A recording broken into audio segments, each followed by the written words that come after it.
कौन कौन एक चर में बहुपद है और कौन कौन नहीं। ठीक है, तो सबसे पहले तो इसमें कंफर्म करते हैं कि यह बहुपद है कि नहीं, यह बहुपद है कि नहीं। तो बच्चों आपको बता रखे हैं कि बहुपद ये कैसे हो सकता है। तो प्रत्येक चर का जो घात होता है ना, वो क्या होना चाहिए, एक पूर्ण घात होना चाहिए।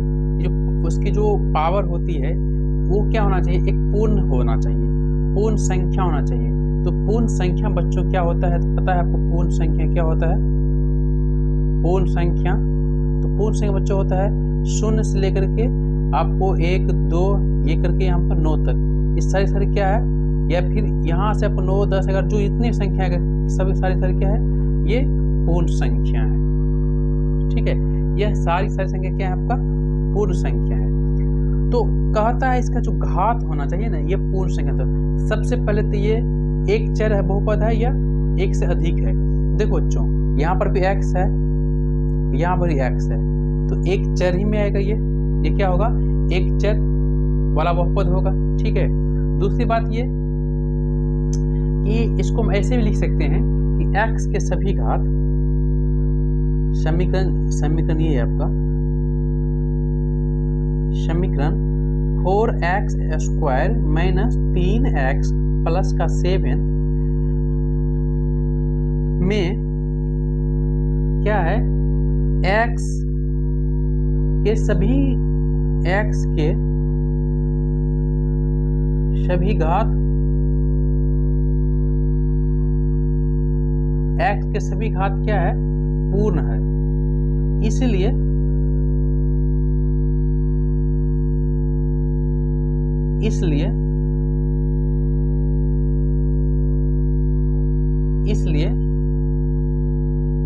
यह एक चर में बहुपद, यह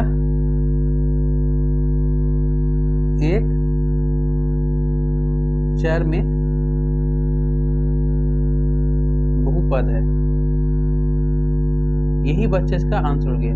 ये एक चर वाला बहुपद है क्योंकि यहाँ पे x, अगर सिर्फ यहाँ पे सिर्फ x ही x है। अगर x के अलावा x y z इत्यादि अगर और सब भी रहता तो ये होगा x y और z वाला, यह अन्यथा जो भी होता।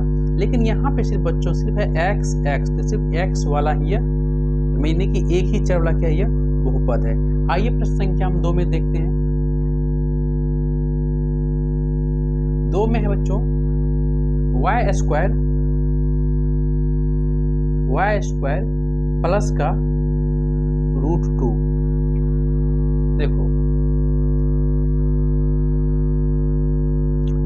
अब यहाँ पे ये कह रहा है कि ये कितने चर में है। तो हमको लोग यहाँ पे तो सिर्फ y एक ही चर है, इसके अलावा तो कोई चर है नहीं कि हम लिखेंगे। तो यहाँ लिख सकते y का घात क्या है, y का घात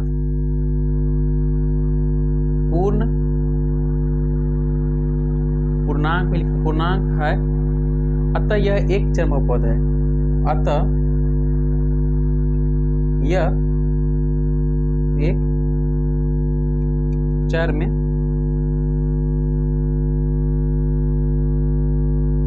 बहुपद है, अतः यह एक चर में बहुपद है। ठीक है, और बच्चों हम तीसरा देखते हैं। इससे पहले वाले वीडियो जो बना रखे हैं बहुपद के बारे में, वो एक बार आप लोग जरूर देख लीजिए। उसमें सारी की सारी चीज, जितने भी पॉइंट है, जितने भी एरिया है, आपको सब के सब क्लियर हो जाएंगे। आइए प्रश्न संख्या 3 देते हैं। कितना है आपका, 3 √3 प्लस t √2। सबसे पहले तो इसमें देखो कि ये बहुपद है नहीं कि नहीं। ठीक है, तो आपको पता है कि 3 √t यानी कि जो रूट का जो मान होता है, 1.1/2 होता है। और 1 क्या है, ये पूर्ण संख्या नहीं है। ये क्या है, एक पूर्ण संख्या नहीं है। तो सबसे पहले तो हम यही कहेंगे कि यहाँ मान के चलिए, अगर निकालते हैं तो t पर पावर 1/2 प्लस t √2। ये जो पावर है 1/2, यह क्या एक पूर्ण नहीं है, पूर्ण घात नहीं है, इसलिए यह बहुपद नहीं है। यह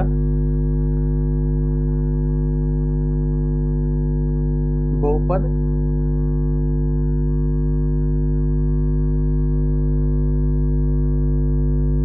नहीं है। यानी कि जो उसका जो घात होना चाहिए, पावर जो होना चाहिए 0 छोड़ के 1 2 3 4 5 6 7 8 9 10 इत्यादि से सारे के सारे हो तो ये पूर्ण घात है, तो ये बहुपद होगा। लेकिन जब भी इसका हम 0 पॉइंट हो जाए या बट्टा में हो जाए तभी क्या होता है, ये पूर्ण बहुपद नहीं होता है, ये एक बहुपद नहीं होता है। तो यहाँ पे देखिए 3 t पावर 1/2, तो क्या ये बहुपद है? नहीं है बहुपद। ठीक है, प्रश्न संख्या 4 में देखो बच्चों क्या करा है। प्रश्न 4 में आपका y प्लस 2/y। अब यहाँ पे देखिए y प्लस इतना इसको मैं ऐसे लिख सकते हैं y प्लस का 2y पावर 1 माइनस का यहाँ दूसरे पद का घात, यहाँ दूसरे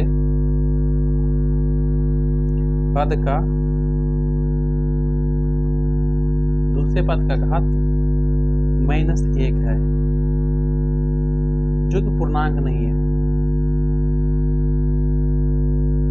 जो कि पूर्णांक नहीं है, जो पूर्णांक नहीं है, अतः यह बहुपद नहीं है। लिख सकते हैं अतः यह बहुपद नहीं है, यही इसका आंसर है। ठीक है,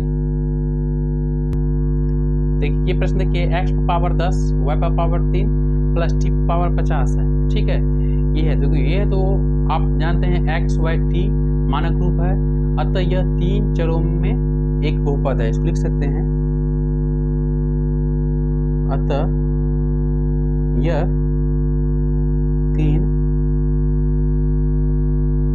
चरों में बहुपद है, क्योंकि देखिए x है, y है, t है, तीनों अलग अलग है। जब तीनों अलग अलग तो क्या हो जाएगा?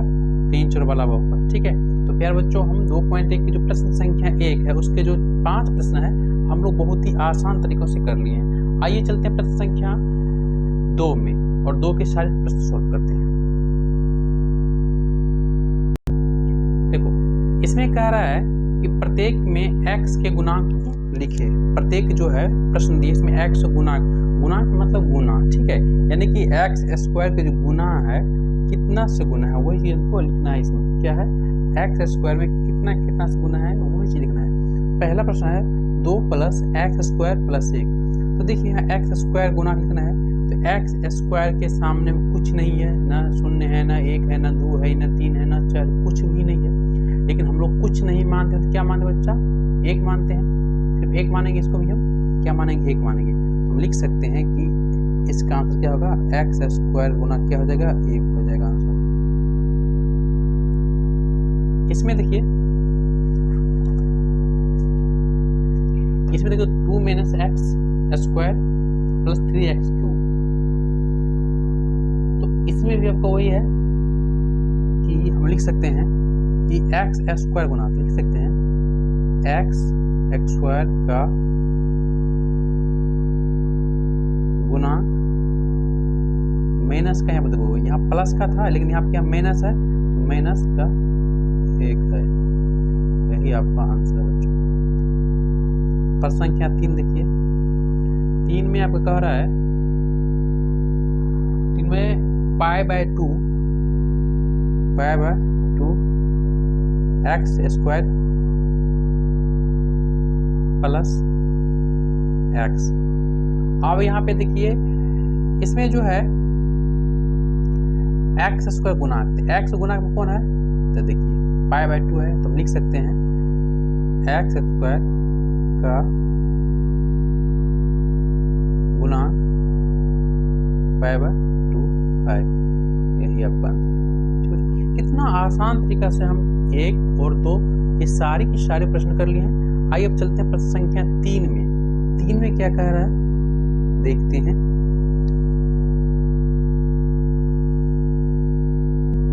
देखिए 3 में कह रहा है कि 35 घात के द्विपद और 100 घात के एक पदी का एक एक उदाहरण दीजिए। इसमें कोई सीमा नहीं है कि आप क्या दीजिएगा, लेकिन इसमें अपने मन से भी उदाहरण दे सकते हैं। इसमें वही करें 35 घात के द्विपद और 100 घात के एक पदी का उदाहरण, एक एक उदाहरण देना है हमको, ठीक है। आइए देते हैं हम लोग। तो 35 घात वाला हमको द्विपद बहुपद लेना है, तो हम लिख सकते हैं यहाँ पे 35 घात का द्विपद, 35 का द्विपद का, ठीक है, द्विपद का बहुपद। अब बहुपद क्या होगा, तो हम लिख सकते हैं कोई चीज भी लिख सकते हैं 3x स्क्वायर, ठीक है, 3x स्क्वायर। सॉरी स्क्वायर क्यों देंगे, यहाँ पर 35 घात बोले बच्चा, तो क्या है 35 घात लिखेंगे, प्लस माइनस कुछ भी दे सकते हैं, तो माइनस के हम कर देंगे 4।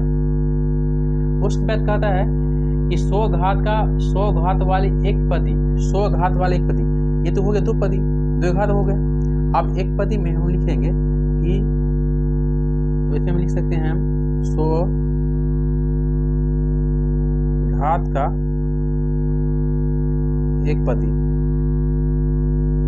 100 घात का एक पदी, 100 घात का एक पदी, इसमें हम लिख देंगे एक पदी में 7x पावर 100। यही मेरा क्या है बच्चा, आंसर हो सकता है। अब इसमें ये कंडीशन है कि आपका आंसर क्या अलग अलग गुणांक वाले की भी कुछ बहुपद आप ले सकते हैं, लिख सकते हैं, यानी अलग अलग वाले आप लिख सकते हैं। जैसे कि हम यहाँ पे 7 ले, यहाँ पे हम 3 लिए, यहाँ पे हम 7 लिए हैं, आप लोग यहाँ पे 2, 4, 6 इत्यादि ले सकते हैं। यहाँ पर भी आप अलग अलग लिख सकते हैं, इसका कोई लिमिट नहीं, अलग अलग भी आंसर आ सकता है, ठीक है।